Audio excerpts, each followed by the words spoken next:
Hey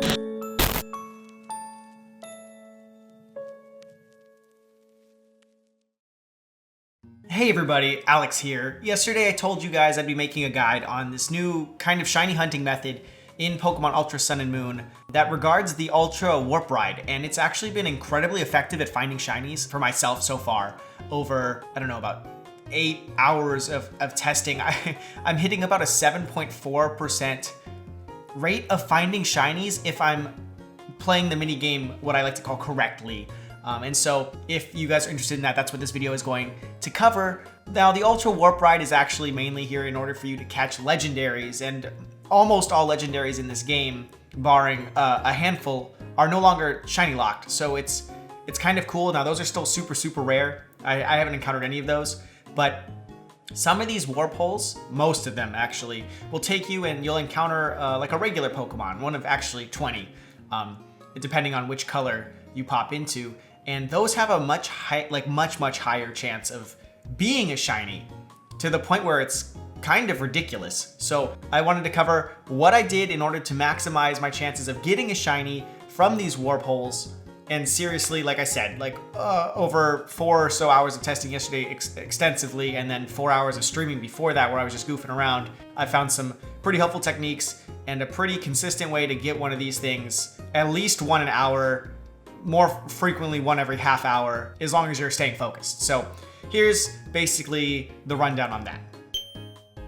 So the first thing to note is that there are 4 different kinds of holes, 4 different colors of holes. Each color takes you to a different domain. That domain is going to indicate what kind of Pokemon you can encounter. Now, technically there's actually 5 holes. One of them is the white one. That one's gonna dictate UBs. As far as finding shinies for legendaries and UBs, it's possible, but it's still incredibly rare. It's not as frequent as one of these other 20 Pokemon that you can normally encounter.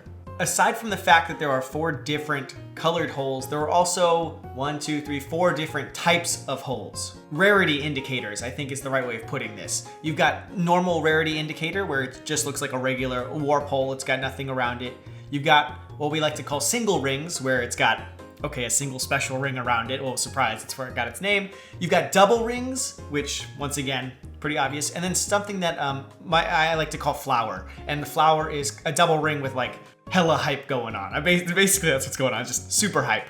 Now, Cerebi says if you go into a flower hole, it's a higher chance of getting a legendary. No one on my stream, nor I, have gone into a flower hole and not encountered a legendary.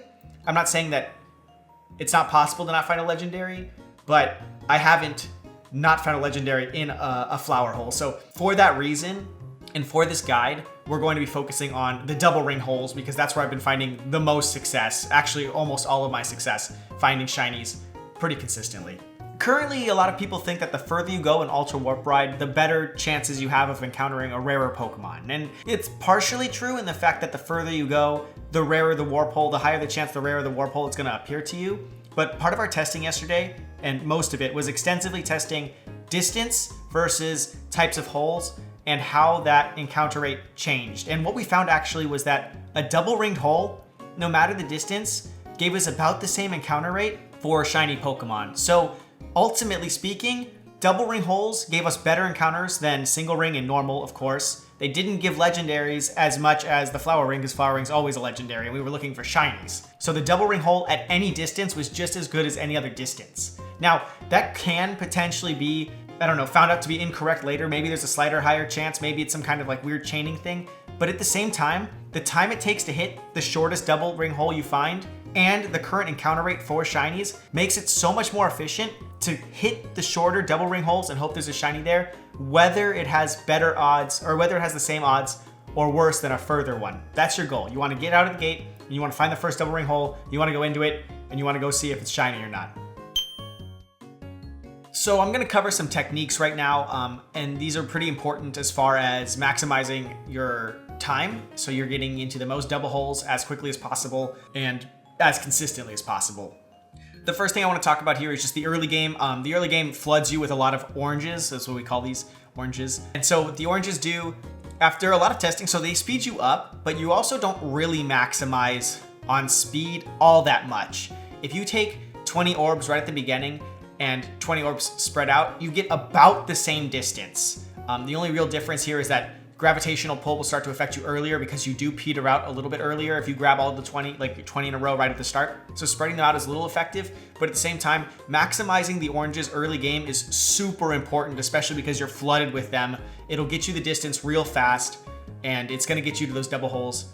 The next technique I want to talk about is called drifting. Drifting is really important when you have two bubbles that are kind of close to each other, but you're not gonna be able to pick up both if you hit the first one straight on, just because there's a little bit of lag in the Ultra Warp Ride. So what you want to do is you want to line up for the first one and keep your eye on the second one, and as you're about to hit the first one, start moving towards the second one. You'll clip the first one and you'll have enough time to reach the next one so you can pick up both. This is especially helpful early game when there's so many bubbles going on. And it's also pretty important when there's an orange right in front of a blue, because you can drift out of the way, pick up the orange, and then just barely dodge the stop.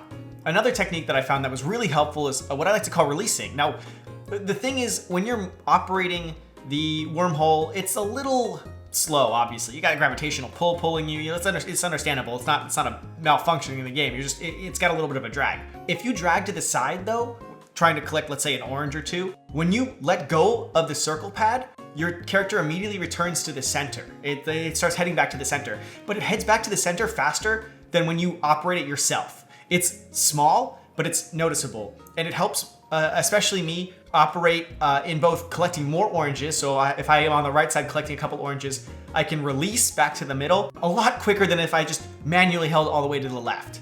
It's also really effective in dodging shit that's coming your way. So if you find yourself in a bad position, it's not instantaneous, don't get me wrong, but it'll give you that, quarter of a second advantage in order to get out of the way of shit and help you collect more oranges. And that's basically, like I said, just releasing the circle pad so your character returns back to the center. Now, here are two things you're probably gonna wanna do immediately when you start the game, or when you get to the warp ride. You actually have to use the like the balance controls in the DS. You actually have to tilt it, and that's complete garbage. So after doing it the first time, come on down to Heya City, go to this building. It's the Game Freak office. It's just a couple down from the main Pokemon Center. It's like 4 down, I think.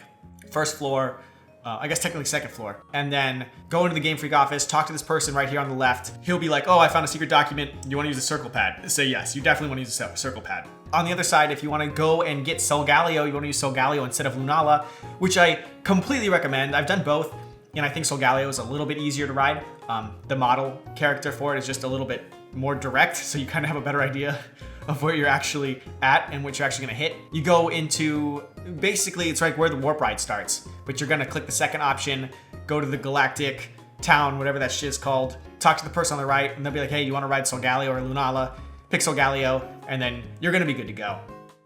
To close us out, as with any of my shiny guides, I like to do at least one completed run so you guys have an idea of what it'll look like. And this is actually a little bit of a different story, because for this run, I was actually getting footage for this video. I was trying to go as far as I could so I could find a flower wormhole. Those are the most rare. You have to go pretty far in order to find them with any kind of even small consistency. So I end up going as far as I can. I run out of juice without finding one. I get sucked into a single ring.